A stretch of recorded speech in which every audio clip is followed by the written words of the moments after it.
Introducing our graduation speaker. And it's a privilege because she is my state representative. She represents this place right here.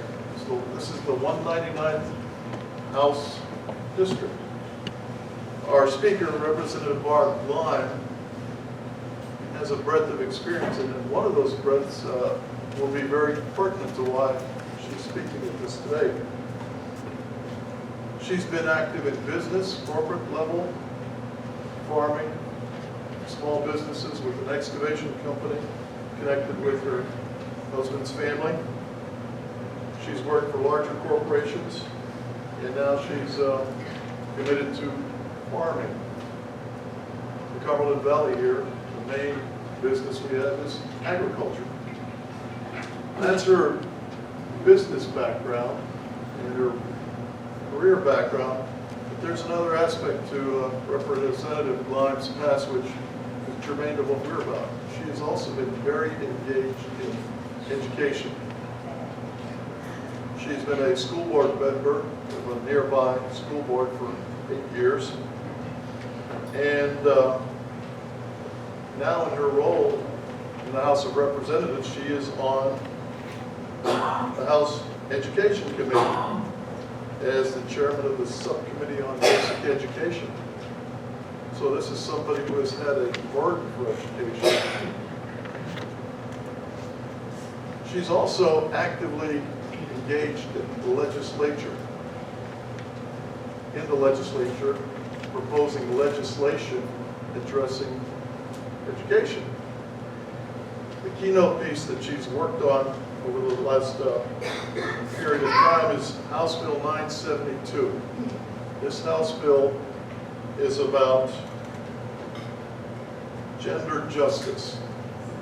That is to say, keeping women's sports for women. We're talking here about for women. And her proposal has passed in the House. And there are 12 other states, more than 12 other states that have similar legislation. And Representative Gleim has taken a lot of heat for this. But for her, it's personal. For those of you who know that Title IX protects women's sports. Now that's being turned aside. And as a former student athlete, she's burdened by that.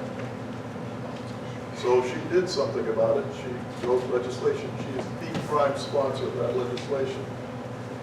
And as I said, she's been very active in educational activities and worked on legislation dealing with education. And just last month in May, she was recognized by the American Legislative Exchange Council as a state legislator of the month because of her efforts in education. So it's with pleasure that I introduce my representative, State Representative Barb Gleim.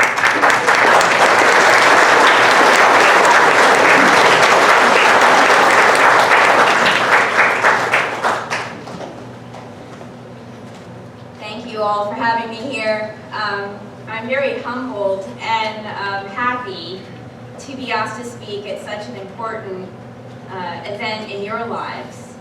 And congratulations on making it through 12 years of study and education and finally graduating.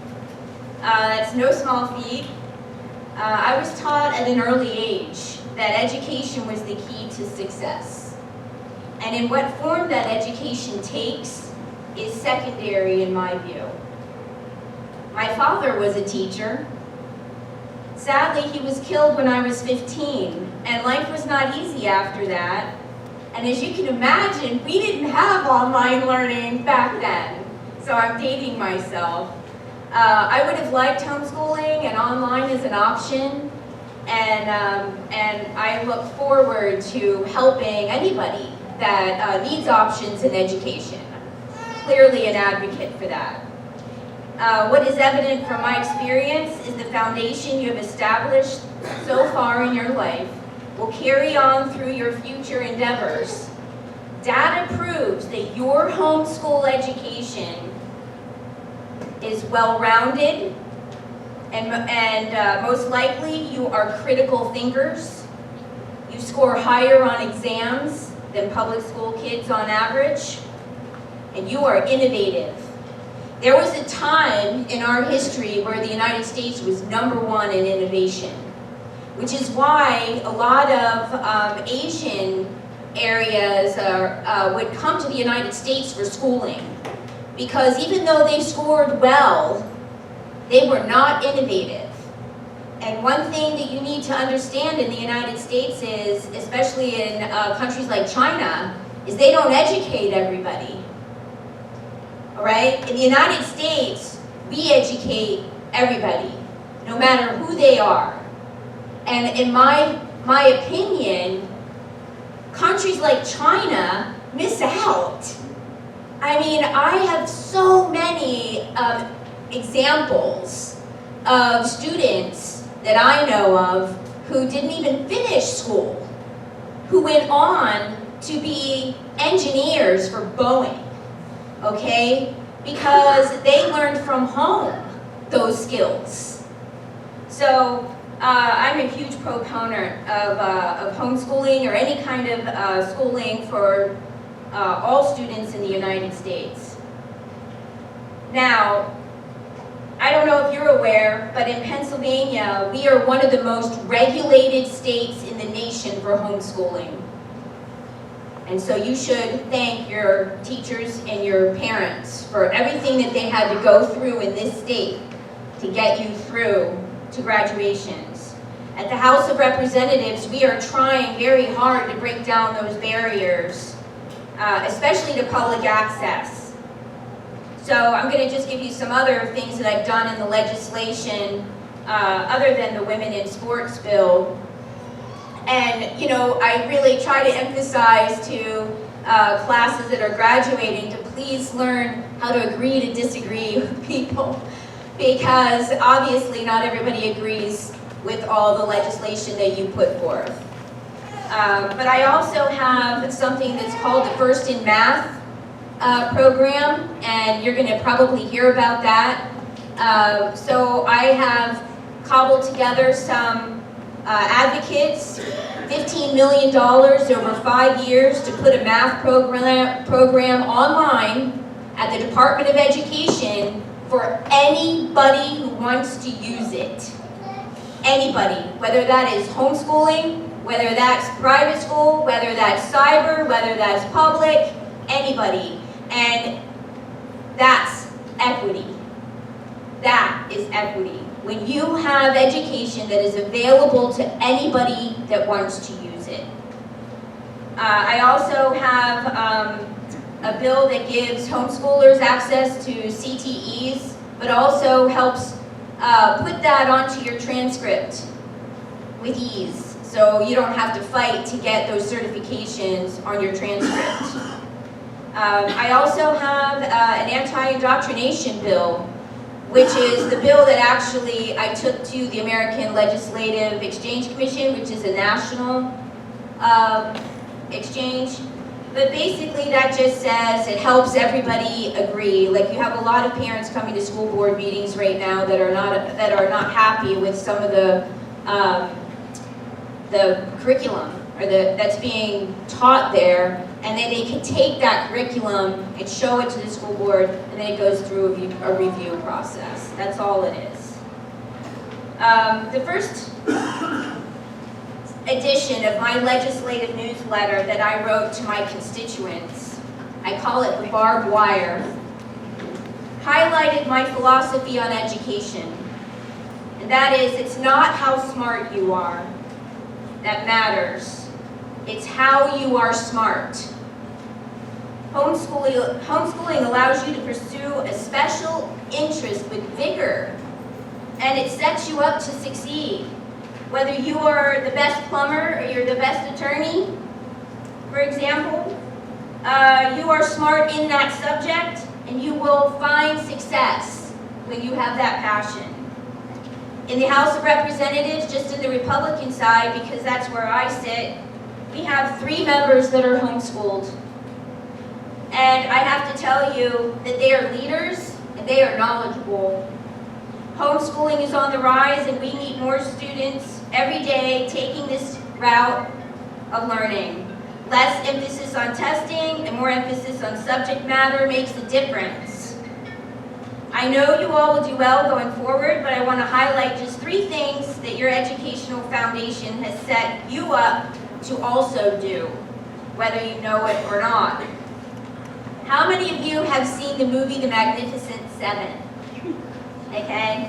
And when I was growing up, that was a really popular movie. I know, you might not have seen it. So, in this movie, you have these gunslingers. You don't have to go back to ag, sorry, but there's gunslingers, and they're in a rural, small farm town where the children seem rough and fearless, and they live in tough conditions. One of the kids turns to Charles Bronson, who's one of the gunslingers, and he tells him he wants to be a brave warrior one day because his father is just a farmer.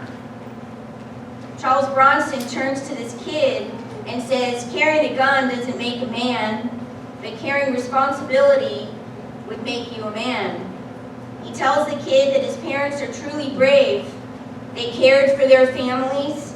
They went out and worked very hard every day, not knowing if it was going to be enough or whether the weather would cooperate, but they worked their hardest nonetheless. Following through with life's responsibility is courage. In order to keep the American dream alive, we have to protect it. Whether that is through the taxes we pay to afford a military that keeps us safe, physically enlisting in the military, or through everyday, hard-working, courageous perseverance. The future of today must carry forward to tomorrow's generations as well. The future is unknown except to God, and His plan may take you on a journey your mind right now could never imagine. I mean, look at me, for example, a lower income family who loses a father at a young age and whose prospects were diminished. And I stand before you after 43 years as a Pennsylvania state representative. So I ask you to persevere in all your efforts and think going forward, what will I do with this precious gift of freedom that has been ardently fought for and entrusted to me? You can do and be whatever you put your mind to through perseverance in our country. Other than being responsible and persevering, the last thing can be best described by a quote by Charles Carroll, who was a signer of the Declaration of Independence. Study and adhere to moral and spiritual laws, because these are the best security for the duration of free governments. Our 26th President, Theodore Roosevelt, affirmed this statement by stating, "The teaching of the Bible is so interwoven and entwined with our civic and social life that it would be literally impossible for us to figure to ourselves what that life would be if these teachings were removed. We would lose almost all standards by which we now judge both public and private morals, all standards towards which we, with more or less resolution, strive to raise ourselves. So I plead not merely for training of the mind, but for moral and spiritual training as well." Finally, I am sure you know how proud your families and others are of your accomplishments, and I'm happy to be here to congratulate all of your hard work and efforts, no matter where you go after today. To use another farming phrase, you reap what you sow. Go out and plant as much as you can in life so you reap the benefits of living in the greatest country on earth. Thank you.